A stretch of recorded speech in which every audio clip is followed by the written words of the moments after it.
There are 3 types of treaties as per the member states के number of member states के according अगर आप बात करें तो उस दर तो हमारे पास यूनिलेटरल, बायलेटरल और मल्टीलेटरल ट्रीटीज़ थी। इसी तरह उस ट्रीटी के सब्जेक्ट मैटर के अगर ऊपर बात करें तो हमारे पास जनरल और स्पेसिफिक ट्रीटीज़ थी। अभी हम बात कर रहे हैं, उसके बाद हमने ये बात की कि ट्रीटीज़ की डेफिनेशन क्या है, वो आपको मैंने बता दिया कि any international agreement concluded between the states in written form and that is governed by the international law, that particular agreement is known as, that particular international agreement is known as the treaty, या फिर आप उसे international convention भी कहते हैं। इसके लिए different words भी इस्तेमाल होते हैं, जैसे कन्वेंशन का वर्ड इस्तेमाल हो रहा है, ट्रीटी का वर्ड इस्तेमाल, कोवेनेंट का वर्ड इस्तेमाल होता है, तो ये चीज़ें कंफ्यूज नहीं करनी, ये सारी एक ही बात है। खैर उसके बाद ये आ जाती है हमारे पास कि what are the steps for the conclusion of treaty. आप अभी इन आसान अल्फाज में ये बात है कि जब भी किसी एक स्टेट ने दूसरी स्टेट के साथ ट्रीटी करनी है तो कौन से ऐसे वो स्टेप्स लेगी जिससे वो ट्रीटी हो सकती है, कि वो कौन सी ऐसी लीगल रिक्वायरमेंट्स हैं, कौन से ऐसे स्टेप्स हैं जो अगर ना लें तो उससे फिर वो ट्रीटी कंक्लूड नहीं होती।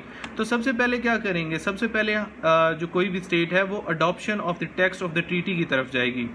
अब adoption of the text of the treaty क्या है, मैंने आपको पहले बताया कि जो एलिमेंट है ट्रीटी का वो ये है कि treaty must be in the written form. तो उसके लिए ज़रूरी है कि पहले उस ट्रीटी का टेक्स्ट जो है उसे अडॉप्ट किया जाए। अब टेक्स्ट कैसे अडॉप्ट होगा, मैंने आपको टाइप्स बताई थी। अब दो ट्रीटीज़ हैं, एक बायलेटरल ट्रीटी है, एक मल्टीलेटरल ट्रीटी है। दोनों का जो अडॉप्शन ऑफ अ टेक्स्ट का प्रोसीजर है वो डिफरेंट होगा। अगर आप बायलेटरल ट्रीटी की बात कर रहे हैं तो बायलेटरल ट्रीटीज़ के अंदर जो अडॉप्शन ऑफ अ टेक्स्ट होता है वो म्यूचुअल कॉन्सेंट के साथ होता है। फॉर एग्जांपल एक जो पार्टिकुलर मेंबर ऑफ स्टेट है या जो पार्टी टू द ट्रीटी है वो एक अडॉप्शन टेक्स्ट लेके आती है, जो निगोशिएशंस होती हैं उसके बाद एक टेक्स्ट लेके आती है। अब दूसरी जो स्टेट है उसको अगर तो वो कॉन्सेंट दे देती है तो वो म्यूचुअल कॉन्सेंट हो जाएगी। लेकिन अगर वो नहीं देती, उसे किसी एक आदि अंदर जो क्लॉज है या प्रोविजन है उस पर मसला होता है, कोई टर्म्स एंड कंडीशंस पे मसला होता है, तो उससे क्या होगा, वो उससे चेंज कर सकते हैं। तो ये बेसिकली जो मैं अभी बातें बता रहा हूँ ये article 9 of Vienna convention 1969 Vienna convention के अंदर है। अगेन मैं रिपीट कर रहा हूँ, आर्टिकल 9 ऑफ 1969 वियना कन्वेंशन। तो ये तो मैंने आपको जनरल रूल बता दिया फॉर दी बायलेटरल ट्रीटीज़ के वो म्यूचुअल कॉन्सेंट के साथ अडॉप्शन ऑफ अ टेक्स्ट करेंगे।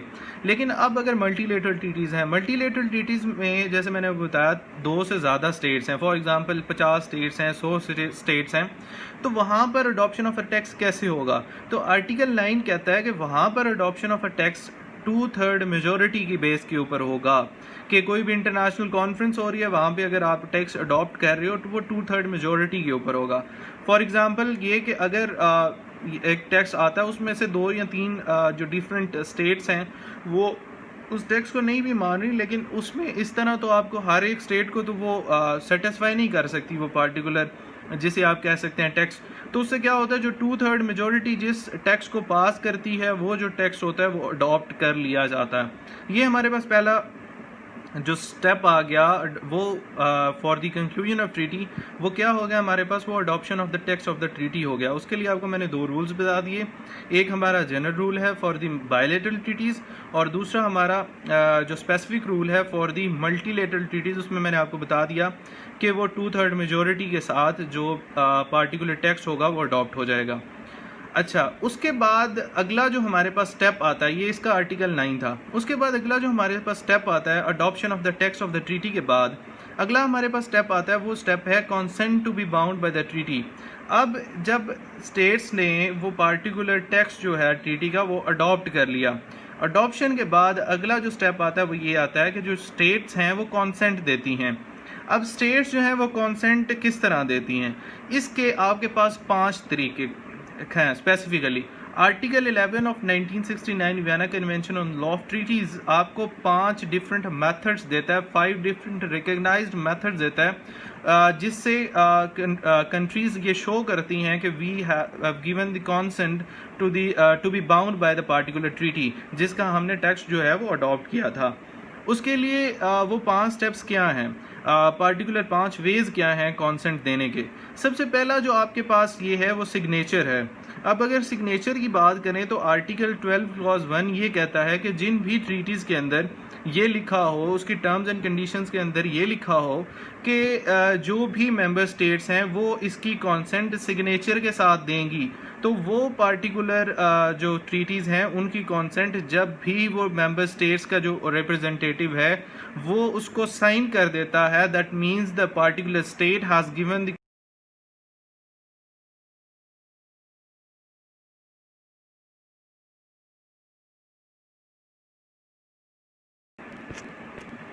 ठीक हो गया। अच्छा, उसके बाद हम बात कर रहे थे, हम बात अगली जो हमारे पास सिग्नेचर का, तो ये हमारे पास हो गया कि जब भी वो आर्टिकल 12 क्लॉज 1 क्या कहता है, वो ये कहते हैं कि जब भी टर्म्स एंड कंडीशंस के अंदर ये लिखा हो कि जो पार्टिकुलर कॉन्सेंट है किसी भी स्टेट की वो बाय द सिग्नेचर दी जाएगी, तो जब भी रिप्रेजेंटेटिव ऑफ पार्टिकुलर स्टेट से साइन कर देता है उस ट्रीटी को, तो वो अल्टीमेटली उसे यही कंसीडर किया जाएगा कि दैट पार्टिकुलर जो स्टेट है that has given the consent to be bound by the treaty.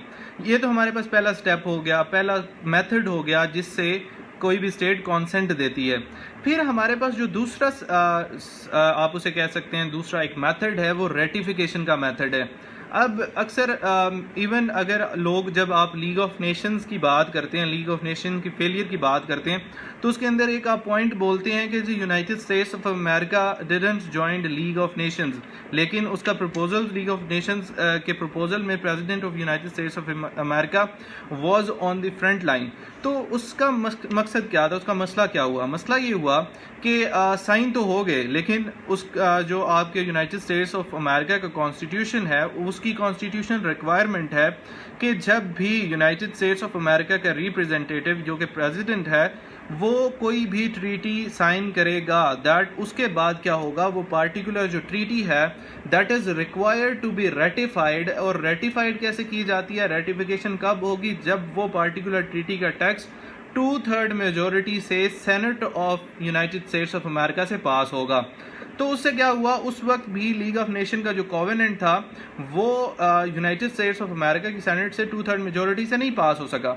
तो ये वो दूसरा प्रोसीजर है रेटिफिकेशन। रेटिफिकेशन का क्या है, आर्टिकल 14 क्लॉज 1 क्या कहता है? आर्टिकल 14 क्लॉज 1 ये कहता है कि जब भी किसी पार्टिकुलर ट्रीटी की टर्म्स एंड कंडीशंस के अंदर ये लिखा होगा कि सिग्नेचर के बाद इस पार्टिकुलर ट्रीटी को रेटिफिकेशन की ज़रूरत होगी फॉर और ये शो करवाने के लिए कि अब जो पार्टिकुलर जो स्टेट है उसने कॉन्सेंट दे दी है to be bound by the treaty, तो उस केस के अंदर रेटिफिकेशन लाजमी है। अब रेटिफिकेशन अमूमन ये होता है कि रेटिफिकेशन कुछ ऐसे कंट्रीज हैं, जैसे मैंने आपको यूनाइटेड स्टेट्स ऑफ अमेरिका की एग्जांपल दी, उनकी कॉन्स्टिट्यूशन रिक्वायरमेंट के अंदर होता है। तो अल्टीमेटली वो जब भी ये अप्रूवल देंगे या वो ये चीज़ शो करेंगे कि हमने कॉन्सेंट दे दी है, तो उसके कॉन्सेंट देने का एक ही प्रोसीजर होगा और रेटिफिकेशन का प्रोसीजर होगा। क्योंकि म्यूनसिपल लॉज हमेशा जो पार्टिकुलर जिसमें डुप्लिस्टिक स्टेट्स हैं, जैसे आप यूनाइटेड स्टेट्स ऑफ अमेरिका है, तो उस केस में क्या होता है, आपके कॉन्स्टिट्यूशनल और डोमेस्टिक लॉज जो हैं हमेशा आपके इंटरनेशनल लॉज के ऊपर प्रिवेल करते हैं। तो यही बात है कि रेटिफिकेशन अगर आपके कॉन्स्टिट्यूशन प्रोसीजर के अंदर है तो आप रेटिफिकेशन की तरफ ही जाओगे। तो रेटिफिकेशन क्यों लाई गई, इसके पीछे भी एक कोई ना कोई कॉज तो होगी कि सिग्नेचर से ही ट्रीटी बाउंड हो जानी चाहिए थी, रेटिफिकेशन की रिक्वायरमेंट क्यों लेके आए? अच्छा, रेटिफिकेशन की रिक्वायरमेंट इस वजह से आई कि जब रिप्रेजेंटेटिव एक दफ़ा साइन करता है तो उसके बाद सोचने का मौका मिल जाता है एक दफ़ा स्टेट्स को, उसके बाद उन्हें ये मौका मिलता है कि वो अपने आप को ट्रीटी की जो टर्म्स एंड कंडीशंस हैं उसके अकॉर्डिंग अडाप्ट कर सकें। और थर्ड वन, उन्हें पब्लिक ओपिनियन का पता चल जाता है कि आज अगर representative of United States of America एक पार्टिकुलर ट्रीटी जो है वो साइन करता है, साइन करने के बाद पब्लिक ओपिनियन उस पार्टिकुलर ट्रीटी के अगेंस्ट चला जाता है, तो उनके पास उसके बाद एक स्टेप होगा ऐसा कि अगर सेनेट उसको पास नहीं करती, दैट मीन्स कि रेटिफाई नहीं हो सकता। तो ये सेकंड थॉट को सिक्योर करने के लिए रेटिफिकेशन का जो पार्टिकुलर प्रोसीजर है या मेथड है वो लाया गया, उसको रिकग्नाइज किया गया। अच्छा, फिर आपके पास ये इसका आर्टिकल 14 क्लॉज 1 हो गया। अच्छा, जो थर्ड है वो आपका असेशन का है मेथड फॉर दी, जिससे कोई भी स्टेट्स जो हैं वो अपनी कॉन्सेंट शो करती हैं to be bound by the treaty. तो उसके आर्टिकल्स जो हैं आपके आर्टिकल 81 है, 83 है और आर्टिकल 15 है of the 1969 Vienna convention on the law of treaties. अच्छा, असेशन भी सेम वही चीज़ है कि आप असीड करते हो, आप एक्सेप्ट करते हो बेसिकली। तो ये भी एक इसी तरह मेथड है फॉर शोइंग द कॉन्सेंट। हमेशा ये बात याद रखें, कौन सा मेथड जो है कोई भी स्टेट फॉलो करेगी वो हमेशा वो मेथड फॉलो करेगी जो जहाँ तो उस पार्टिकुलर ट्रीटी की टर्म्स एंड कंडीशंस के अंदर लिखा होगा कि ये जो ट्रीटी है इसकी जो कॉन्सेंट है वो कैसे दी जा सकती है, या फिर जो कॉन्स्टिट्यूशनल रिक्वायरमेंट है किसी भी स्टेट की। तो अल्टीमेटली जो कॉन्स्टिट्यूशनल रिक्वायरमेंट्स होंगी उसी के अकॉर्डिंग कोई भी जो स्टेट है वो उस अपनी जो ट्रीटी वो करना चाह रही है, जो ट्रीटी कंक्लूड करना चाह रही है, उसकी टर्म्स एंड कंडीशंस वो अपने कॉन्स्टिट्यूशनल रिक्वायरमेंट के अकॉर्डिंग रखेगी। तो इसका मतलब ये है कि ये सारे के सारे डिफरेंट वेज हैं जो स्टेट्स जो हैं अडॉप्ट कर सकती हैं। कोई कंपलसरी नहीं है कि कौन सी स्टेट कौन सा पार्टिकुलर जो मेथड है वो इन्वॉल्व कर रही है, लेकिन मैंने आपको पहले बात की, अगर उसकी कॉन्स्टिट्यूशन रिक्वायरमेंट है तो वो पार्टिकुलर वही जो मेथड है for giving consent to be bound by the treaty को फॉलो करेगी। अच्छा, इसी तरह अगला जो हमारे पास है वो अप्रूवल और एक्सेप्टेंस का है। वो भी आपके पास आर्टिकल 14 क्लॉज 2 है। तो ऑलमोस्ट असेशन और अप्रूवल और एक्सेप्टेंस मिलते जुलते हैं, इसमें कोई ख़ास फ़र्क नहीं है, जस्ट इसकी इंटेंसिटी और फ्रीक्वेंसी का थोड़ा सा फ़र्क है। अक्सर राइटर्स ने इन पार्टिकुलर टर्म्स को इंटरचेंजेबली भी इस्तेमाल किया है। लेकिन उसके थोड़ा सा असीड करना और एक्सेप्ट करने में थोड़ा सा लिटरल मीनिंग में फ़र्क है, और यही थोड़ा सा उसके प्रोसीजरल मीनिंग में फ़र्क है। अच्छा, तो उसके बाद जो हमारा पांचवा मेथड आता है, पांचवा मेथड है हमारा एक्सचेंज ऑफ इंस्ट्रूमेंट्स के जो इंस्ट्रूमेंट्स लीगल सेंस में उन डॉक्यूमेंट्स को कहते हैं जो कि इन्फोर्सेबल बाय लॉ होते हैं। तो कोई भी डॉक्यूमेंट इन्फोर्सेबल बाय लॉ होता है तो लॉ में उसके लिए वर्ड इस्तेमाल होता है इंस्ट्रूमेंट का। इसको औजार के अल्फाज में नहीं लेके जाना कि ऐसे नहीं होता कि औजार लेके जाते हैं और वो रिप्रेजेंटेटिव ऑफ स्टेट्स वो आपस में एक्सचेंज करते हैं जिससे कॉन्सेंट दी जाती है, ऐसा कुछ नहीं होता। ये इंस्ट्रूमेंट्स जो है ये लीगल सेंस में डॉक्यूमेंट्स को कहा जाता है। तो वही पार्टिकुलर डॉक्यूमेंट्स हैं जो साइन करके एक्सचेंज कर रहे होते हैं। अक्सर आपने न्यूज़ चैनल्स के ऊपर देखा होगा, अक्सर वीडियोस में देखा होगा। तो वो बेसिकली एक ऐसी प्रैक्टिस है for the exchange of instrument कि इंस्ट्रूमेंट या डॉक्यूमेंट्स को एक्सचेंज करने से भी कॉन्सेंट शो हो जाती है कि एक पार्टिकुलर जो स्टेट है उसने कॉन्सेंट दे दी है। अच्छा, ये हमारे पास अभी दो स्टेप्स हो गए। पहले तो हमने जो स्टेट्स हैं उन्होंने टेक्स्ट को अडॉप्ट कर लिया। टेक्स्ट को अडॉप्ट करने के बाद कॉन्सेंट होती है, कॉन्सेंट दे दी। कॉन्सेंट के मैंने आपको बता दिए 4 से 5 तरीके हैं, जो उन तरीकों में से किसी एक मेथड से भी जो अपनी कॉन्सेंट है वो शो करवाई जा सकती है स्टेट की तरफ से। उसके बाद क्या होता है, उसके बाद अगला प्रोसीजर आता है एंट्री इनटू फोर्स। आपने अक्सर देखा होगा कि जो डिफरेंट ट्रीटीज़ हैं उनकी सिग्नेचर की डेट और होती है, लेकिन जब से वो इनटू फोर्स आती हैं उसकी डेट और होती है। तो उसको देखने के लिए भी इसके भी 2-3 तरीके होते हैं। ये भी according to the terms and conditions के ऊपर बात करता है, क्योंकि अब फॉर एग्जांपल एक ऐसी ट्रीटी है जिसके अंदर ये लिखा हुआ है, वो अब ये समझ लें कि 15 जुलाई को होती है।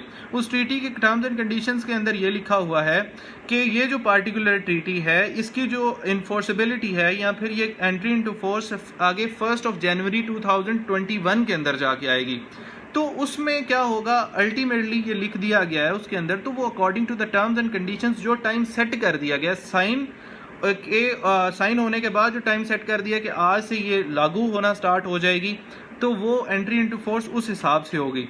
या फिर ये हो सकता है कि कुछ में ये हो कि जब भी इस पार्टिकुलर ट्रीटी की रेटिफिकेशन हो जाएगी, कॉन्सेंट दे दी जाएगी, तो उसके बाद इसकी जो पार्टिकुलर एंट्री इनटू फोर्स हो जाएगी। अब बात ये सवाल ये पैदा होता है कि मल्टीलेटरल ट्रीटीज़ में भी ऐसे हो सकता है कि कोई जो ऐसी स्टेट्स हैं वो उसकी दे दें, अप्रूवल दे दें और कुछ बाद में। तो अक्सर ऐसे होता है कि एंट्री इनटू फोर्स हो जाती है, उसके बाद जो ट्रीटीज़ हैं उसको रेटिफाई करती चली जाती हैं, और जैसे जैसे वो रेटिफाई करती चली जाती हैं उन पे वो जो ट्रीटी है वो अप्लाई होती चली जाती है। हमेशा ये चीज़ याद रखनी है कि ट्रीटी, इंटरनेशनल कन्वेंशन या ट्रीटी सिर्फ उस कंट्री पे अप्लाई होती हैं जो कि उसकी मेंबर स्टेट्स हैं, जो कि पार्टी टू द ट्रीटी हैं, जिन्होंने उसको साइन किया हुआ है या रेटिफाई किया हुआ है, या किसी भी ऐसे मेथड से अपने आप को बाउंड करने की कॉन्सेंट दी हुई है।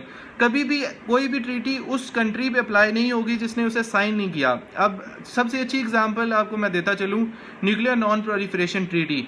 Pakistan and India didn't sign और रेटिफाई दैट पार्टिकुलर ट्रीटी, तो इसी वजह से पाकिस्तान और इंडिया के ऊपर वो पार्टिकुलर ट्रीटी अप्लाई नहीं होती, nuclear non proliferation treaty apply नहीं हुई। लेकिन जिन्होंने साइन की हुई थी, ईरान ने साइन की थी, तो आज उसी वजह से वो कहते हैं कि जी इंटरनेशनल एटॉमिक एनर्जी एजेंसी जो है वो उसकी इंस्पेक्शन की, और आपको पता है जो ईरानियन न्यूक्लियर इशू हुआ और सारे वो एक अलग से प्रोसीजर है, वो अलग से एक टॉपिक है। लेकिन समझाने के लिए ये है कि जो पार्टिकुलर कंट्री या स्टेट उस ट्रीटी को साइन करती है, रेटिफाई करती है, कॉन्सेंट देती है, वो ट्रीटी सिर्फ उसी कंट्री के ऊपर, उसी सॉवरेन स्टेट के ऊपर अप्लाई होती है, इसके अलावा किसी और स्टेट के ऊपर अप्लाई नहीं होती। अच्छा, ये तो हमारे पास आगे। अच्छा, इसके अंदर थोड़ा सा एक कॉन्सेप्ट रिजर्वेशंस का भी है।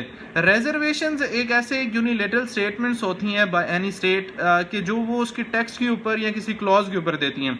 अब अगर एग्जांपल देता चलूँ तो इंटरनेशनल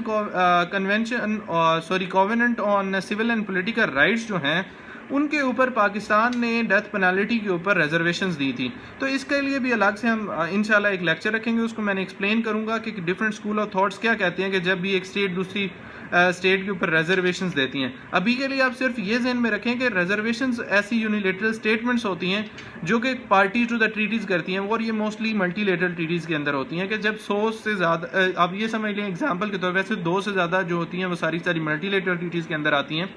अब 100 से ज़्यादा कंट्रीज़ हैं, स्टेट्स हैं, वो कोई भी ट्रीटी कर रही हैं, तो उसके अंदर से कुछ 2-3 ट्रीटीज़ जो स्टेट्स ऐसी हैं जिनको किसी एक क्लॉज के ऊपर या किसी एक प्रोविजन के ऊपर कोई थोड़ा सा मसला है, तो उस पर वो अपनी रिजर्वेशन शो करती हैं। अब रिजर्वेशन का क्या इफेक्ट आता है, उसकी क्या एक लीगल कॉन्सिक्वेंस है, वो इंशाल्लाह हम अगले लेक्चर में डिस्कस करेंगे। लेकिन इसमें ये है कि इस प्रोसीजर के अंदर, कंक्लूजन के प्रोसीजर के अंदर ये भी याद रखें कि रिजर्वेशन का ऑप्शन मौजूद है। फिर उसके बाद क्या हमारे पास प्रोसीजर आता है, अगले पास हमारे पास प्रोसीजर आता है कि जब भी आपकी एंट्री इनटू फोर्स हो जाए और कंसेंट हो जाए, तो according to the article 102 clause 1 of UN charter and article 80 of 1969 convention, Vienna convention on law of treaties, it is compulsory for the parties of the particular treaty, या जो states हैं, जो पार्टीज हैं जो कि ट्रीटी कर रही हैं, उनके लिए कंपल्सरी है कि उस पार्टिकुलर ट्रीटी के रजिस्ट्रेशन करवाएं। रजिस्ट्रेशन कहाँ पे होगी? यूएन सेक्रेटरीट के अंदर। कि वो उन अब 2 आर्टिकल में दोबारा, according to the article 102(1) of UN charter and article 80 of 1969 Vienna convention on law of treaties, ये आर्टिकल्स हैं जिनके अकॉर्डिंग किसी भी ट्रीटी जो करती हैं स्टेट्स, उनके ऊपर ये चीज़ बाइंडिंग है, उनके ऊपर वो ये पार्टिकुलर प्रोविजन उनको बाउंड करती हैं कि जो भी वो ट्रीटी कर रही हैं उनकी यूएन में अंदर वो रजिस्ट्रेशन कराएं। तो ये पार्टिकुलर स्टेप्स थे जो कि बेसिकली कंक्लूजन ऑफ ट्रीटी की बात करते हैं, और ये सारे स्टेप्स फॉलो किए जाते हैं कोई भी ट्रीटी करने में। सबसे पहले तो आपने टेक्स्ट अडॉप्ट कर लिया, उसके बाद आपने कॉन्सेंट देनी है, उसके डिफरेंट वेज हमने पढ़ लिए। आपको मैंने बताया कि सिग्नेचर है एक वे, रेटिफिकेशन है, सेशन है, अप्रूवल है, एक्सेप्टेंस है, इसी तरह एक्सचेंज ऑफ इंस्ट्रूमेंट्स है। फिर उसके बाद एंट्री इनटू फोर्स आती है। इसके साथ साथ कोई रिजर्वेशन देना चाह रहे हैं तो रिजर्वेशन का एक कॉन्सेप्ट है। इसके बाद आपकी रजिस्ट्रेशन आती है कि जब भी कोई ट्रीटी कंक्लूड की जाएगी उसको रजिस्टर कराएगा यूएन के अंदर। इससे क्या फ़ायदा होता है? इससे फ़ायदा ये होता है कि जो भी सीक्रेट एग्रीमेंट्स करती हैं स्टेट्स, उनसे मतलब उन ताकि कोई ऐसा एग्रीमेंट ना हो जो सीक्रेट रह जाए, और उन सब कुछ चीज़ों को रोकने के लिए रजिस्ट्रेशन का जो पार्टिकुलर प्रोविजंस हैं वो ऐड की गई हैं। यूएन चार्टर के अंदर भी ये प्रोविजंस ऐड हैं अंडर आर्टिकल 102 क्लॉज 1, और 1969 Vienna convention law of treaties के अंदर के आर्टिकल 80 के अंदर भी वो पार्टिकुलर जो हैं ये जो रिक्वायरमेंट है ये मौजूद है। अच्छा, यहाँ पर तो हमारा जो एक क्वेश्चन है वो तो क्लियर हो गया कि कंक्लूजन कैसे की जाती है, ट्रीटीज़ होती कैसे हैं, 2 स्टेट्स आपस में ट्रीटीज़ करती क्या हैं। फिर उसके बाद हमारा जो अगली बात आ जाती है, अगली बात ये आती है कि जब ट्रीटीज़ कंक्लूड हो गई, तो 2 स्टेट्स हैं उन्होंने आपस में ट्रीटीज़ कर ली, तो अब अक्सर आपके पास ये सवाल आता है कि what are the ways for the termination of treaties. ये भी बड़ा एक इंपॉर्टेंट क्वेश्चन है कि इंटरनेशनल लॉ के अंदर रिपीट भी होता है अक्सर। आप ये समझ लें कि हर साल के बाद ये रिपीट होता है। वो पूछते हैं कि what are the methods and what are the ways for the termination of treaty. Termination of treaty का क्या मतलब है? ट्रीटी ख़त्म करना। अब टर्मिनेशन के अंदर 2 तरीक़ाकार होते हैं। कुछ लीगल टर्मिनेशंस होती हैं जिसकी ब्रीच के लिए जो पार्टी होती है, अग्रीव्ड पार्टी होती है, उसको कोई किसी किस्म की कंपनसेशन देने की ज़रूरत नहीं होती। कुछ ऐसे इलीगल वेज होते हैं जिनसे टर्मिनेट हो जाती है, और वो क्या होती है, उससे क्या अग्रीव पार्टी को कंपनसेट करना लाजमी होता है बाय दी पार्टी जिसकी मिस्टेक की वजह से, जिसके ऐसे एक्ट की वजह से टर्मिनेशन हुई है। अच्छा, टर्मिनेशन की तरफ जाने से पहले आपने जब स्टार्ट करना है वो पार्टिकुलर टॉपिक, तो आपने ये ज़रूर लिखना है कि जो आर्टिकल 26 है on off 1969 Vienna convention of treaties, वो क्या कहता है, वो ये कहता है कि every treaty is in force is binding upon the parties. मैंने आपको बात की कि जो भी ट्रीटीज़ पार्टीज़ जो हैं वो ट्रीटी साइन करती हैं, उन पे वो ट्रीटी बाइंडिंग होती है उनकी कॉन्सेंट देने के बाद। अब अगर कोई बाइंडिंग के बाद क्या बात आ जाती है, टर्मिनेशन की, तो जो वो कहता है, जो आपका आर्टिकल 42 क्लॉज 2 है आपके वियना कन्वेंशन का, 1969 वियना कन्वेंशन का, वो ये कहता है कि जो टर्मिनेशन ऑफ द ट्रीटीज़ हैं या फिर उसकी डिनाउंसिएशन है या विड्रॉल है, वो सिर्फ और सिर्फ according to the provisions of the treaty या फिर according to the provisions of convention. अब याद रखें, प्रोविजंस ऑफ द ट्रीटी क्या होगी, according to the terms and conditions that are being set by the parties that are ready to sign the particular treaty. कि अब जो states जो हैं वो पार्टिकुलर ट्रीटी कर रही हैं, उन्होंने अगर कोई टर्म्स एंड कंडीशंस सेट कर दिए कि इसके अकॉर्डिंग टर्मिनेशन होगी, तो वो ये जो टर्मिनेशन है वो फिर उन टर्म्स एंड कंडीशन के अकॉर्डिंग होगी। अगर कोई ऐसी टर्म्स एंड कंडीशंस नहीं रखी गई, तो फिर जो इस पार्टिकुलर कन्वेंशन की प्रोविजंस हैं उनके अकॉर्डिंग होगी। कन्वेंशन किसकी बात हो रही है, 1969 Vienna convention on law of treaties. ये बात कौन सा आर्टिकल कर रहा है, आर्टिकल 42 क्लॉज 2। क्या कहता है कि आपकी जो डिनाउंसिएशन है, विड्रॉल है, ये टर्मिनेशन ऑफ द ट्रीटी है, वो किस बेस के ऊपर होगी, आपकी जो particular terms and conditions of the treaties हैं या फिर आपकी जो प्रोविजंस ऑफ द कन्वेंशंस हैं। अच्छा, अब हमारे पास मेथड्स आ जाते हैं, 8 हमारे पास मेथड्स हैं फॉर द टर्मिनेशन ऑफ जो ट्रीटीज़ हैं, कि 8 वेज हैं जिससे टर्मिनेट हो सकती हैं ट्रीटीज़। सबसे पहला कौन सा आपके पास मेथड आ जाता है, सबसे पहला आपके पास मेथड आता है by the expressed provisions of the treaty. अगर ट्रीटी के अंदर ये लिखा हुआ है कि पार्टिकुलर ट्रीटी के अंदर ये लिखा हुआ है कि ये पार्टिकुलर टर्म्स हैं जिसकी बेस के ऊपर हम जो है वो ट्रीटी ख़त्म करेंगे, कि फॉर एग्जांपल ये लिखा हुआ है कि आज से 4 साल के बाद ये ट्रीटी ख़त्म हो जाएगी, या फिर ये लिखा हुआ है कि by the mutual consent of the parties ये ट्रीटी ख़त्म हो जाएगी, या फॉर एग्जांपल आप किसी पार्टिकुलर सिचुएशन के ऊपर 2 स्टेट्स ट्रीटी करती हैं, जब वो मसला हल हो जाता है वो ट्रीटी ख़त्म हो जाएगी। तो according to the terms and conditions of the treaty अगर ये लिखा हुआ है कि इससे अकॉर्डिंग टर्मिनेशन होगी, तो फिर उन को देखते हुए, उन टर्म्स एंड कंडीशंस को देखते हुए जो ट्रीटी है वो ख़त्म हो जाएगी। तो पहला वे क्या है, by the expressed provisions of the treaty हमारी टर्मिनेशन हो जाएगी, ट्रीटी की टर्मिनेशन हो जाएगी। फिर दूसरी इम्प्लाइड वे है, दूसरा जो मेथड है इम्प्लाइड वे है, या by the consent of the mutual parties. अगर 2 पार्टीज़ हैं या जितनी भी पार्टीज़ जो ट्रीटी हैं वो सारे मिल के कहें कि ठीक है जी, हम ये जो ट्रीटी है इसको टर्मिनेट करना चाह रहे हैं बाय द म्यूचुअल कॉन्सेंट, तो भी जो ट्रीटी है वो विड्रॉ हो सकती है, वो टर्मिनेट हो सकती है। जो मैंने आपको पहले स्टेप की बात बताई वो आपका आर्टिकल 54 क्लॉज 1 सब क्लॉज ए है, express provision of a treaty वाला, और जो बात मैंने दूसरा मेथड आपको बताया by the consent of parties, वो आपका article 54 clause 1 sub clause B है। तो हमने 2 बातें कर ली, पहली by the express provisions of the treaty, और सेकंड हमने बात कर ली by the consent of the parties. तो थर्ड हमारे पास ये है कि इम्प्लाइड राइट ऑफ डिनाउंसिएशन भी होता है कुछ ट्रीटीज़ के ऊपर।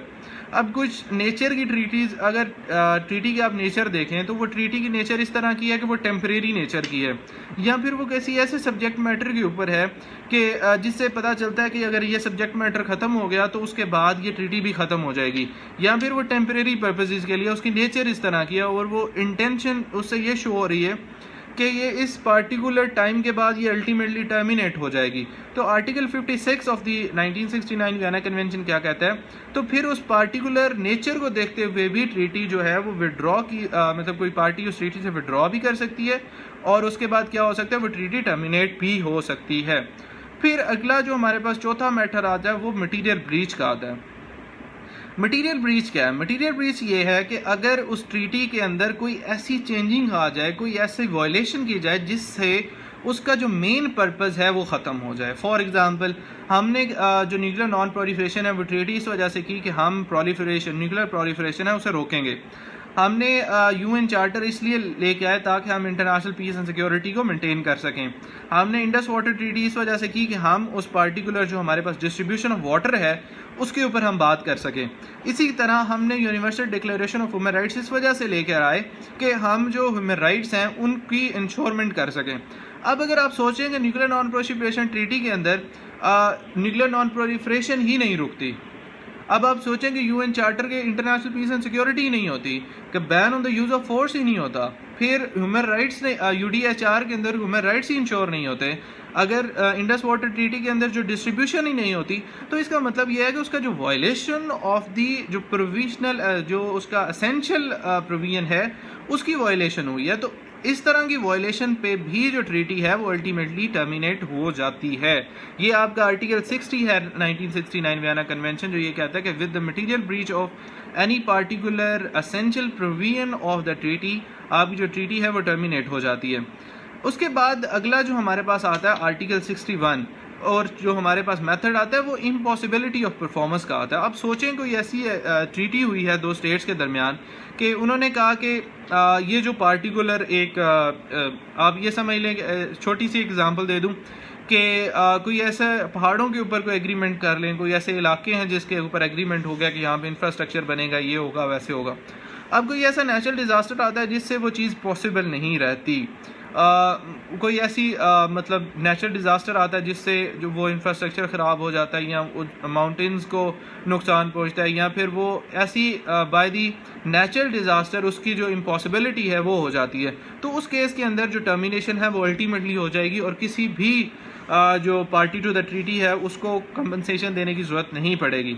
लेकिन अगर किसी एक पार्टी की ट्रीटी की मिस्टेक की वजह से वो इम्पॉसिबिलिटी आती है, कोई पार्टी ऐसी मिस्टेक करती है जिससे सब्जेक्ट मैटर की इम्पॉसिबिलिटी हो जाती है, अब वो पार्टिकुलर ट्रीटी परफॉर्म करना पॉसिबल ही नहीं रहता, तो अब क्या होगा, जो पार्टिकुलर कंपनसेशन है वो कौन पे करेगा, वो पार्टी वो स्टेट पे करेगी जिसकी गलती की वजह से वो इम्पॉसिबिलिटी आई। ठीक है, उसके बाद हमारा जो आ जाता है कि फंडामेंटल चेंज हो जाते हैं सर्कमस्टांसिस के। अब फंडामेंटल चेंज ऑफ सर्कमस्टांसिस क्या है? सबसे अच्छी एग्जांपल इसकी ये है कि जब इंडो पाक सब कॉन्टिनेंट था तब कुछ और सर्कमस्टांसिस थे, तब की जो ट्रीटीज साइन की गई वो और थी, या फिर कोई ऐसी कंट्री जो कि कॉलोनाइज होती है फिर उसके बाद डीकॉलोनाइजेशन होती है, एक सेपरेट सॉवरेन स्टेट बनती है, तो उससे बनने से पहले जो उसके ऊपर कॉलोनियल मास्टर्स थे उनकी तरफ से ट्रीटीज साइन की गई थी वो उनका सर्कमस्टांस और थे, वो उनके जो फंडामेंटल सर्कमस्टांसेस थे वो चेंज हो जाते हैं with the emergence of new sovereign state. तो अब वो सॉवरेन स्टेट के ऊपर है कि वो उन ट्रीटीज़ को लेकर चलना चाह रही है या फिर वो अल्टीमेटली अगर वो नहीं लेकर चलना चाह रही तो उनके दरमियान कॉन्सेंट नहीं है, तो ultimately that treaty will lead to the termination. उसके बाद अगला जो हमारा आता है method for determination of treaty का, वो emergence of new preemptive norm है कि अगर कोई नया इंटरनेशनल कस्टमरी लॉ इमर्ज हो जाता है और वो ट्रीटी जो है उसके कंट्रेरी होती है तो वो ट्रीटी अल्टीमेटली टर्मिनेट हो जाएगी। ये भी article 64 of 1969 Vienna convention law of treaties कहता है। फिर अगली बात आ जाती है एक और वे है ब्रेक ऑफ वॉर का। तो ब्रेक ऑफ वॉर ये होता है कि अगर दो स्टेट्स हैं उनके दरमियान इंटरनेशनल आर्म कन्फ्लिक्ट हो जाता है या फिर आर्म कन्फ्लिक्ट जिसे आप कहते हैं वो होता है, तो उससे क्या होगा, वो उसकी आर्टिकल 73 ऑफ वियना कन्वेंशन क्या कहता है कि ये उन दोनों कंट्रीज़ के ऊपर डिपेंड करता है कि वेदर वो जो अपनी ट्रीटीज़ हैं उनके दरमियान उनको वो आगे लेकर चलना चाह रही हैं या उनको टर्मिनेट करना चाह रही हैं। अगर उनकी कॉन्सेंट ये है कि वो उनको आगे लेकर चलना चाह रही हैं बिसाइड्स हैविंग वॉर, तो वो तो चलती चली जाएंगी, अगर नहीं वो लेकर जाना चाह रही तो अल्टीमेटली वो भी टर्मिनेट हो जाएंगी। तो ये हमारे 8, अगर आपको क्वेश्चन आता है what are the methods for the termination of treaty, तो आप ये गिने सीधे सीधे 8 आपके पास मेथड्स हैं। मैं दोबारा रिपीट कर देता हूँ। Express provision of the treaty, उसके अकॉर्डिंग आपकी टर्मिनेशन होती है। आपको मैंने आर्टिकल 54 क्लॉज 1 सब क्लॉज ए बता दिया। फिर बाय द इम्प्लाइड वे या कॉन्सेंट ऑफ द पार्टीज़ की बात मैंने कर दी, उसके थ्रू होती है article 54 clause 1 sub clause B की बात मैंने कर दी। उसके बाद मैंने इम्प्लाइड राइट बता दिया कि नेचर ऑफ द जो ट्रीटी है उससे पता चल जाता है विड्रॉल हो सकता है या नहीं हो सकता, तो वो आर्टिकल 56 मैंने बता दिया। फिर उसके बाद मैंने आपको मटीरियल ब्रीच की बात की कि अगर मटीरियल ब्रीच होती है तो उस केस में भी टर्मिनेशन हो सकती है, तो वो मैंने आपको आर्टिकल 60 बता दिया। फिर उसके बाद अगर इम्पॉसिबिलिटी हो जाती है परफॉर्मेंस की, ट्रीटी परफॉर्म करना, बाय द नेचुरल डिजास्टर की बात कर दी हमने, by the mistake of the party की बात कर ली, तो उसका जो आर्टिकल 61 है वो आपके साथ मैंने डिस्कस कर लिया। फिर उसके बाद हमने बात की कि फंडामेंटल जो चेंज आ जाता है सर्कमस्टांसिस के, जिस सर्कमस्टांसिस के अंदर जो ट्रीटी है वो साइन की गई थी या उसकी कंसेंट दी गई थी वो चेंज हो जाते हैं, तो फिर भी आपकी टर्मिनेशन की तरफ चला जाता है। आर्टिकल 62 है ये। उसके बाद हमने बात की अगर नया इंटरनेशनल कस्टमरी लॉ हो जाता है, इमरजेंस ऑफ न्यू प्रिएम्पटरी नॉर्म आ जाता है, तो हमने आर्टिकल 64 का रेफरेंस देते हुए ये बात की। तो फिर अल्टीमेटली जो पार्टिकुलर ट्रीटी है वो उस इंटरनेशनल कस्टमरी लॉ के कंट्राडिक्टरी है, तो उस केस में क्या होगा, तो ultimately that would lead to the termination of that treaty. तो उसके बाद लास्ट हमने बात की ब्रेक ऑफ वॉर की। आर्टिकल 73 क्या कहता है कि जब भी इस तरह का कोई वॉर होगी, कन्फ्लिक्ट होगा बिटवीन द स्टेट्स, तो क्या होगा, ये उन दो स्टेट्स के दरमियान उसके ऊपर डिपेंड करेगा whether they want to terminate the treaties that are existent between them are they want to continue with that treaties. तो ये उनके ऊपर डिपेंड करता है। तो ये खुली छूट दी हुई है by the article 73 of Vienna convention on law of treaties की तरफ से कि वो ब्रेक ऑफ वॉर के अंदर टर्मिनेट करना चाहें तो they can go for the termination, लेकिन अगर वो उसके साथ बाउंड रहना चाहें they can be move towards and they can take the particular treaties with them. तो इसको अगर आप कंक्लूड करें, मैं दोबारा रिपीट कर रहा हूँ, ये क्वेश्चन इंपॉर्टेंट है, ये 8 सीधे सीधे मेथड्स हैं, ये आपने वैसे ही छाप देने हैं। आर्टिकल्स अगर आप साथ मेंशन कर दें तो सोने पे सुहागा हो जाएगा।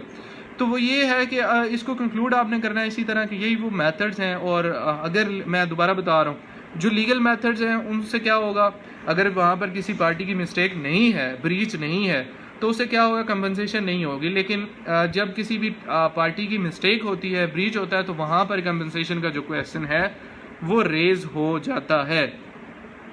अब अगला हमारे पास जो थर्ड इसके रिलेटेड लॉ ऑफ ट्रीटीज के ऊपर हमारे पास क्वेश्चन आता है वो आता है हमारा वैलिडिटी, वॉइडेबिलिटी और पार्टिकुलर आपकी जो वॉइडेबल ट्रीटीज होती हैं उनकी बात होती है। तो सबसे पहले तो मैं आपको बताता चलूं कि ये इन तीनों के अंदर फ़र्क क्या है, क्योंकि अगर आपको फ़र्क पता चल गया तो फिर आपको ये समझने में आसानी होगी कि कब ट्रीटीज़ जो हैं वो वैलिड होती हैं, कब वॉइडेबल होती हैं और कब ट्रीटीज़ जो हैं वो वॉइड होती हैं। अच्छा, वैलिड ट्रीटीज़ वो होती हैं जो कि अब याद रखें कि जो भी ट्रीटीज़ वॉइड या वॉइडेबल नहीं होती वो वैलिड ट्रीटीज़ होती हैं। अब आपने देख लेना कि ये छोटी सी एग्जांपल है आसानी समझने के लिए कि वो ट्रीटीज़ जो कि वॉइड और वॉइडेबल नहीं होंगी वो वैलिड होंगी। अब वॉइड कौन सी ट्रीटीज़ होती हैं? वॉइड वो ट्रीटीज़ होती हैं जो एब इनिशियो जो है वॉइड होती हैं, मतलब वो फ्रॉम द वेरी स्टार्ट वो ट्रीटीज़ वॉइड होती हैं, वो ट्रीटीज़ लीगल नहीं होती, वो उसकी किसी के ऊपर कोई बाउंड नहीं कर सकता उस पार्टिकुलर स्टेट को। लेकिन वैलिड ट्रीटीज़ में क्या होता है, वो बाउंड होती हैं कॉन्सेंट के साथ जब भी एंट्री इनटू फोर्स होती है। उसके बाद हमारी वॉइडेबल ट्रीटीज़ आती हैं। वॉइड और वॉइडेबल ट्रीटीज़ में फ़र्क है। वॉइड ट्रीटीज़ के अंदर आपकी जो एग्रीव्ड पार्टी होती है उसके पास कोई ऑप्शन मौजूद नहीं होता कि वो उस ट्रीटी को आगे लेकर चलना चाह रहे हैं या नहीं चलना चाह रहे। लेकिन वॉइडेबल ट्रीटीज़ के अंदर उसके पास एक ऑप्शन मौजूद होता है। ऑप्शन क्या मौजूद होता है? ऑप्शन ये मौजूद होता है कि वेदर वो इस एग्रीवेंस के बाद भी अगर वो ट्रीटी को चलाना चाहें, वो at the option of agree party होता है, अगर वो ट्रीटी को चलाना चाहें तो दे कैन उसको लेकर चल सकते हैं। लेकिन वॉइड में ऐसा कुछ नहीं होता। और अगर particular agreed party voidable treaties के अंदर ट्रीटी को ख़त्म करना चाहें, टर्मिनेट करना चाहें या उस तो अल्टीमेटली वॉइड हो जाएंगी। तो आपके पास मैंने बता दिया वैलिड के अंदर तो अल्टीमेटली कोई ऑप्शन ही मौजूद है, सवाल ही नहीं पैदा होता ना इसकी तरफ ख़त्म होने का। वॉइड के अंदर आपके पास कोई ऑप्शन मौजूद नहीं होता, एग्री पार्टी के पास कोई ऑप्शन मौजूद नहीं होता। लेकिन वॉइड एबल ट्रीटीज़ के अंदर ऑप्शन मौजूद होता है। At the option of agreed parties होती हैं वॉइडेबल ट्रीटीज़ कि whether they want to be bound with them and continue the particular obligation और नॉट। तो अगर वो मूव करना चाहें आगे तो वो वैलिड ट्रीटी बन जाती है, और अगर वो मूव ना करना चाहें तो वो अल्टीमेटली वो जो वॉइडेबल ट्रीटी है वो वॉइड ट्रीटी बन जाती है। अब हम देख लेते हैं कि ट्रीटीज़ जो हैं वो कौन सी आपके पास वॉइडेबल हैं और कौन सी वॉइड ट्रीटीज़ हैं। मैंने आपको बता दिया जो वॉइड और वॉइडेबल ट्रीटीज़ की कैटेगरी के अंदर ट्रीटी फॉल नहीं करेगी वो आपकी वैलिड ट्रीटी होगी।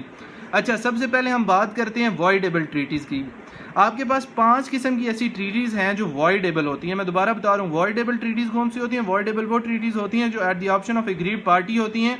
कि वो उन ट्रीटीज़ को आगे लेकर चलना चाह रहे हैं या नहीं चलना चाह रहे। अब अगर वो लेकर चलना चाह रहे हैं तो वो वैलिड ट्रीटीज़ बन जाएंगी, अगर नहीं लेकर चलना चाह रहे तो वो ट्रीटीज़ वॉइड ट्रीटीज़ बन जाएंगी।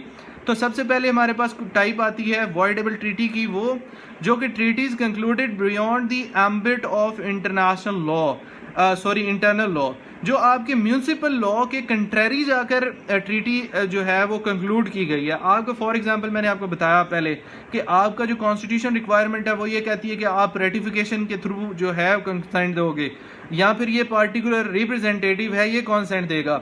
अब वो जो पार्टिकुलर ऑथोराइज्ड रिप्रेजेंटेटिव है वो कॉन्सेंट नहीं देता, या आप अपने इंटरनल लॉज के एंगेज जाके ट्रीटी, उसके बियॉन्ड जाके ट्रीटी कंक्लूड कर देते हो तो वो ट्रीटी वॉइड एबल होगी। ठीक है, अगली जो स्पेसिफिक रिस्ट्रिक्शंस लगाती है, अब आप एक रिप्रेजेंटेटिव भेजता है स्टेट को, स्टेट ये उसकी अथॉरिटी देती है कि आप साइन करके आओगे, आप रेटिफाई नहीं करोगे। अब वो अगर अपनी जो एक्सरसाइज है, जो अथॉरिटी उसको डेलीगेट की गई है उसके वो एक्सेस में चला जाता है, उसकी अब्यूज़ करता है, तो ऐसी जो भी रिस्ट्रिक्शन, स्पेसिफिक रिस्ट्रिक्शन लगा, तो ऐसी कोई भी जब रिस्ट्रिक्शंस लगाई जाती हैं बाय द स्टेट, तो उन रिस्ट्रिक्शन की अगर वो अब्यूज़ करता है, उसके बियॉन्ड जाता है, तो that will ultimately leads to the voidability of the treaty, वो वाइड एबल ट्रीटीज़ होंगी। आपका जो treaties beyond the internal laws वाला आर्टिकल है वो आर्टिकल 46 है, और स्पेसिफिक रिस्ट्रिक्शंस लगाती है state to the representative to express the consent, उसका आर्टिकल 47 है। इसी तरह अगर जो रिप्रेजेंटेटिव है जो कि साइन करने गया हुआ है, जो कंसेंट देने गया हुआ है, उससे कोई मिस्टेक हो जाती है, मिस्टेक आपके पास डिफरेंट किस्म की होती है, मिस्टेक हो जाती है, बाय मिस्टेक वो कोई भी साइन कर देता है तो वो वाइड एबल ट्रीटी होगी, अंडर आर्टिकल 48 इसके बात होती है। फिर अगर फ्रॉड होता है, रिप्रेजेंटेटिव के साथ कोई ऐसा फ्रॉड होता है जिससे वो साइन लिया जाता है, तो आर्टिकल 49 क्या कहता है कि वो भी वॉइड एबल ट्रीटी होगी। फिर उसके बाद रिप्रेजेंटेटिव अगर बाय करप्शन या फिर कोई ऐसी निगोशिएशंस कर लेता है खुद ब खुद दूसरी स्टेट के साथ और ट्रीटी साइन करके आ जाता है, तो वो भी वॉइड एबल ट्रीटी होगी, कॉन्सेंट दे के आ जाता है, वो भी वॉइड एबल ट्रीटी होगी। तो ये जो 5 तरीके हैं, इससे अगर इस तरह ट्रीटी की जाती है तो वॉइड एबल ट्रीटी होगी। आपका आर्टिकल 46 था, अगर इंटरनल लॉज के बियॉन्ड जाता है, 47 था जो स्पेसिफिक रिस्ट्रिक्शंस हैं उनके बियॉन्ड जाता है, अगर 48 क्या कहता है अगर मिस्टेक होती है, 49 क्या कहता है अगर फ्रॉड होता है, और आर्टिकल आपका 50 क्या कहता है अगर करप्शन करता है representative of the state by in giving the consent to be bound by the treaty, तो उस केस के अंदर जो ट्रीटीज़ हैं वो वॉइड एबल ट्रीटीज़ हो जाएंगी। अब मैंने दोबारा बताया, जब वॉइड एबल ट्रीटीज़ हो जाएंगी तो फिर अग्रीव पार्टी के पास ये ऑप्शन होगा कि वो उन ट्रीटी को आगे चलाना चाह रहे हैं या उनको ख़त्म करना चाह रहे हैं। अच्छा, उसके बाद आ जाती हैं वॉइड ट्रीटीज़। वॉइड ट्रीटीज़ 4 किस्म की होती हैं। सबसे पहला तो आपका आर्टिकल 8 है। आर्टिकल 8 क्या कहता है कि अगर कोई भी ट्रीटी अनऑथोराइज्ड पर्सन की तरफ से हो, ऑथोराइज्ड पर्सन जो हैं वो आपके आर्टिकल 7 के अंदर उन्होंने मेंशन कर दिए हुए कि फॉरेन मिनिस्टर या फिर प्राइम मिनिस्टर, जो भी ऑथोराइज्ड वो पार्टिकुलर पर्सनस हैं, उनके अलावा कोई भी रिप्रेजेंटेटिव जो कि अनऑथोराइज्ड है, ऑथोराइज्ड बाय द स्टेट नहीं है, वो जाकर अगर ट्रीटी कंक्लूड करेगा तो वो ट्रीटी वॉइड होगी।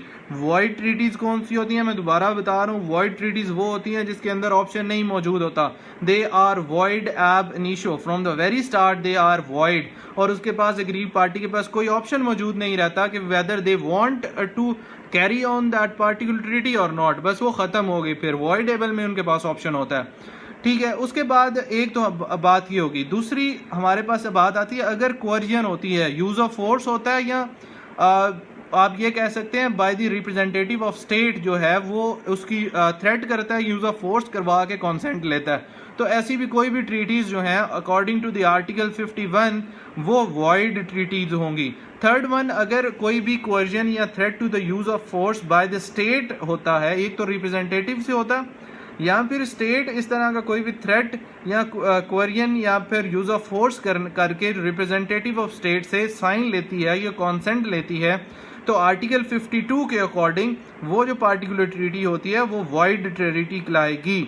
अच्छा, उसके बाद जो हमारे पास चौथा इसका पॉइंट आता है, चौथा पॉइंट ये आता है कि अगर इंटरनेशनल कस्टमरी लॉ, जुस्कॉजेंस या प्रीएम्प्टिव नॉर्म के अगेंस्ट कोई भी ट्रीटी होती है तो according to the article 53 of 1969 Vienna convention that particular treaty would be regarded as the void treaty. For example ban on the use of force, article 2 clause 4 of the UN charter ये कहता है कि there should be complete ban on the use of force. तो ये इसका एक जो स्कॉजेंस का इंटरनेशनल कस्टमरी लॉ का एक स्टेटस है। तो अगर आज कोई भी treaty ban on the use of force के अगेंस्ट होएगी तो वो ट्रीटी क्या होगी, वो वॉइड ट्रीटी होगी। तो आर्टिकल 53 क्या कहता है, वॉइड। अब मैं दोबारा रिपीट कर रहा हूँ, 4 किस्म की वॉइड ट्रीटीज हो सकती हैं। एक तो अनऑथोराइज्ड पर्सन अगर कंक्लूड करता है treaty, coercion of the representative of state होती है, इसका आर्टिकल 51 है। और अगर कोएर्जन बाय द स्टेट होती है या यूज या फिर threat to use of force होता है by the state for making the representative of the state to conclude that particular treaty or to give the consent of that particular treaty, तो वो आपकी वॉइड ट्रीटी होगी। इसका article 52 है। फिर उसके बाद मैंने आपको आर्टिकल 53 की बात की कि अगर कोई भी ऐसी ट्रीटी जो इंटरनेशनल कस्टमरी लॉ या फिर जो स्कॉजेंस जिसे आप कहते हैं उसके कंट्रेरी है, उसको कंट्राडिक्ट कर रही है, तो that particular treaty would also be regarded as the void treaty and that treaty would be void ab initio। तो लीगल कॉन्सिक्वेंसेज मैंने आपसे पहले डिस्कस कर ली कि इन दोनों के लीगल कॉन्सिक्वेंसेज क्या होंगे। अगर कोई वॉइडेबल ट्रीटी होती है तो कोई ऐसी ट्रीटी होती है, इन जो मैंने आपको 5 मेथड बताए वॉइडेबल ट्रीटी के, उस ट्रीटी की वजह से अगर कोई होती है वॉइडेबल ट्रीटी हो जाती है तो उसके लीगल कॉन्सिक्वेंसेज क्या होंगे। उसके लीगल कॉन्सिक्वेंसेज ये होंगे, जो एग्रीव्ड पार्टी ये होती है जिसके साथ ज्यादती हुई होती है। एक जो मिस्टेक करने वाली है या जिसने वो फ्रॉड किया है, और दूसरी वो पार्टी है जिसके साथ हुआ होता है, यानी कि एग्रीव्ड पार्टी होती है। तो उसके पास ये ऑप्शन मौजूद होता है कि वो इस पार्टिकुलर ट्रीटी को आगे कैरी ऑन करना चाह रहे हैं या नहीं करना चाह रहे। फिर उसके बाद वॉइड ट्रीटी के क्या लीगल कॉन्सिक्वेंसेज होंगे। वॉइड ट्रीटी के यही लीगल कॉन्सिक्वेंसेज होंगे कि वो वाइड एब इनिशियो होगी, उसमें किसी किस्म का कोई ऑप्शन मौजूद नहीं होगा। ऐसी कोई भी ट्रीटी बाउंड नहीं करती किसी भी स्टेट को कि वो अपनी जो ऑब्लिगेशंस हैं अंडर द ट्रीटी वो परफॉर्म करे। तो अल्टीमेटली जो ट्रीटी है वो वाइड हो जाएगी और कभी भी इन्फोर्सेबल नहीं रहेगी। तो ये हमारे पास 3 जो आज के हमारे टॉपिक्स थे। पहले हमने बात कर ली आपके जो मेथड्स आपको मैंने बता दिए, स्टेप्स बता दिए कि कंक्लूड कैसे की जाती हैं ट्रीटीज़। उसके बाद हमने बात कर ली कि what are the methods for the termination of treaty, और उसके बाद हमने बात कर ली कि वॉइडेबिलिटी या वॉइडेबल ट्रीटीज़ की ग्राउंड्स क्या हैं। तो अगर किसी ने कोई क्वेश्चन करना है तो वो काइंडली कमेंट बॉक्स में कर लीजिएगा। तो इंशाल्लाह उम्मीद है कि मतलब जो आज के हमारे ये लेक्चर है ये आपको क्लियर होगा। बाकी मज़ीद अगर आपने स्लाइड्स चाहिए, मैंने स्टार्ट में भी ये बताया था, मैंने ऊपर लिंक दे दिया, वहाँ पे स्लाइड्स मिल जाएंगी, वहाँ पे डिटेल लेक्चर्स आपको मिल जाएंगे और वहाँ पर आपको आसानी हो जाएगी कि आप अपने जो शॉर्ट नोट्स हैं वो बनाने। बाकी अपना ख्याल रखें और कोरोना जैसे आपको मैंने लास्ट लेक्चर में बात की, हमेशा यही बात करते हैं कि जो एहतियाती तदाबीर हैं उन पर अमल करें। इंशाल्लाह एक टाइम आएगा हम लोग भी दोबारा लॉकडाउन से बाहर निकलेंगे। और ये आज के लिए खैर इस लेक्चर में इतना ही। बाकी इंशाल्लाह एक नए टॉपिक के साथ सुबह हाजिर होंगे। तो कोशिश कीजिएगा कि टाइम के ऊपर आप आ जाएं। ज़रा लोग जो हैं काफ़ी लोग लेट आते हैं तो उससे ये होता है कि फिर वो उनका जो पार्टिकुलर वो लेक्चर होता है वो मिस हो जाता है। तो इंशाल्लाह हम देख लेंगे, आपको अनाउंसमेंट हो जाएगी कि कल का लेक्चर का टाइम क्या होगा। तो इंशाल्लाह कल हम लोग बात करेंगे यूज़ ऑफ फोर्स के ऊपर, जो कॉन्सेप्ट है यूज़ ऑफ फोर्स का, उसकी डेवलपमेंट के ऊपर, और इसके साथ साथ जो हमारा सेल्फ डिफेंस का कॉन्सेप्ट है अंदर इंटरनेशनल लॉ उस पर बात करेंगे। उसमें हम प्रीएम्प्टिव सेल्फ डिफेंस की भी बात करेंगे, जो हमारा पिलवाना अटैक है और उसके अलावा जो यूएन ने स्ट्राइक्स की हैं इराक के अंदर, ईरान के अंदर, और ये जो कंटेम्प्रेरी सिचुएशंस हैं इसी तरह ईरानियन न्यूक्लियर रिएक्टर की जो डिस्ट्रक्शन हुई थी और उसके बाद निकारागुआ के अंदर जो इंटरवेंशन की गई थी, हम उन सारी कंटेम्प्रेरी सिचुएशंस को देखते हुए हम यूज़ ऑफ फोर्स और जो प्रीएम्प्टिव सेल्फ डिफेंस या सेल्फ डिफेंस का कॉन्सेप्ट है हमारे इंटरनेशनल लॉ के अंदर अंडर द यूएन चार्टर और उसकी जो डेवलपमेंट है उसको देखते हुए इंशाल्लाह अगला लेक्चर हम उस पर डिस्कस करेंगे। तो आज के लिए इतना ही। अगर किसी ने कोई क्वेश्चन करना है तो मैं वेट कर लेता हूँ 30 सेकेंड्स, और नहीं करना तो फिर मैं एंड कर दूँगा, और फिर आप कमेंट बॉक्स में क्वेश्चन करना चाहें तो कर सकते हैं। अगर किसी का कोई क्वेश्चन है तो वो भी कर ले। कोई कन्फ्यूजन है, कोई चीज़ रिपीट करनी है तो मैं रिपीट कर देता हूँ।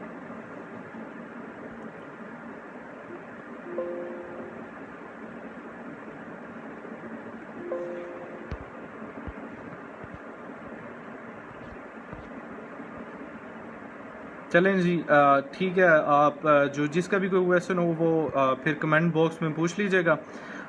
आज के लिए इतना ही। अल्लाह हाफिज़, अपना ख्याल रखें, हंसते रहें, मुस्कुराते रहें। अल्लाह निगहबान।